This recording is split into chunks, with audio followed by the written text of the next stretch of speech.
हम पुष्पी पादपों अथवा एंजियोस्पर्म में परागकण तथा बीजांड विशिष्ट रचना के रूप में विकसित होते हैं, जिसे पुष्प कहते हैं, जबकि जिम्नोस्पर्म में बीजांड अनावृत होते हैं।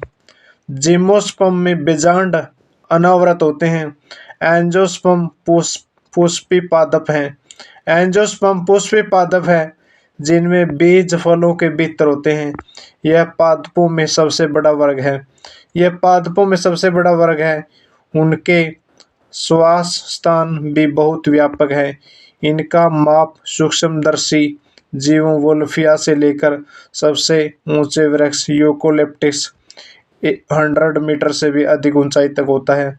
इनसे हमें भोजन, चारा, ईंधन, औषधियाँ तथा अन्य दूसरे आर्थिक महत्व के उत्पाद प्राप्त होते हैं। ये दो वर्गों द्विबीजपत्री तथा एक बीजपत्री में विभक्त होते हैं। द्विबीजपत्री पौधों की पहचान बीजों में दो बीज पत्रों के होने तथा पत्तियों में जालिका रूपी शिराविन्यास तथा पुष्पों के चतुष्टयीय अथवा पंचस्टयीय होने अथवा पुष्प के प्रत्येक पुष्प चक्र में 4 अथवा 5 सदस्यों के होने के आधार पर की जाती है। दूसरी ओर एक बीजपत्री पौधों के बीज में केवल एक बीज पत्र का होना, पत्ती में समांतर शिराविन्यास तथा तृतीय पुष्प अथवा प्रत्येक पुष्प चक्र में 3 उपांग होना एक बीजपत्री पौधों के विशेष अभिलक्षण है। द्विबीजपत्री पौधों के बीजों में दो बीज पत्र होते हैं, जबकि एक बीजपत्री में एक बीज पत्र होता है। एक बीजपत्री में एक बीज है।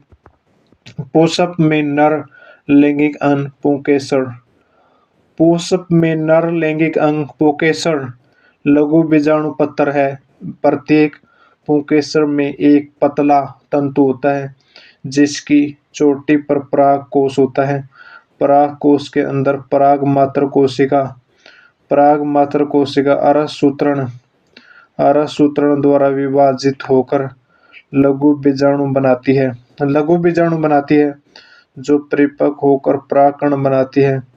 पुष्प में मादा लैंगिक अंग स्त्रीकेसर अथवा अंडप होते हैं। स्त्री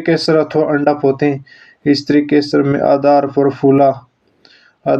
फूला हुआ अंडाशय तथा उसे जुड़ी हुई लंबी पतली वर्तिका तथा उसके शीर्ष पर वर्तिकाग्र होता है।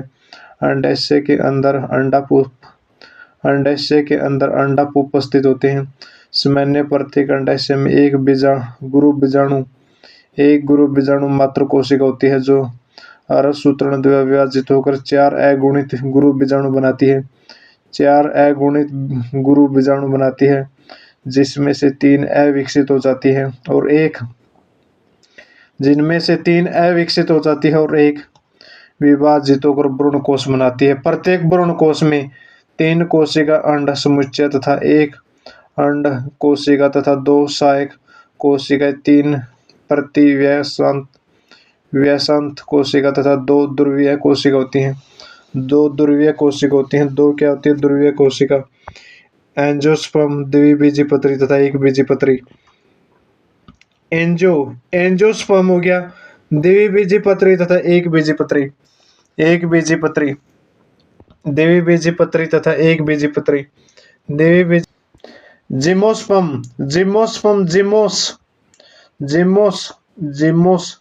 अनावृत। जिम्नोस हो गया अनावृत।